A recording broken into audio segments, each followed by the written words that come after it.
Hello guys, I'm Rahul DJ इन बरेली। आज के दिन मेरी सालगिरह होती है शादी की, 15 दिसंबर।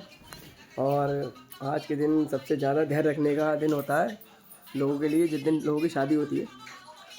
तो बहुत बड़ी जंग होती है, जो बंदा शादी में जाता है जीत के आता है। मैं जंग जीत के आया था, इसलिए मैं आपको बता रहा हूँ। बना बना मक्खन उक्खन खा के भाई शादी उदी में जाना अपनी, जिन लोगों की शादी नहीं हुई है, वरना भाई बहुत चोटें पड़ेंगी। लौंडे खूब चीखते हैं शादी में, वो मक्कारी होती है, उठा देते हैं दूल्हे को। इसलिए कह रहा हूँ भाई, खाते पीते रहो, मौज करो। और भाई सब जो है अपना ध्यान रखो। शादी में एक समझ लो राजा की एक जंग होती है, जो वो जीतना होती है भाई।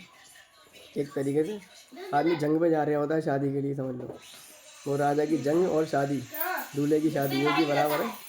सपोर्ट करता हूँ भाइयों को जो जो जंग जीत चुके हैं, जैसे मैं और आप लोग। कुछ लोग भाई अभी शादी में रह गए हैं, जैसे संजय भाई रह गया हमारा। तो प्लीज़ ध्यान रखें अपना। राम राम, जय श्री राम।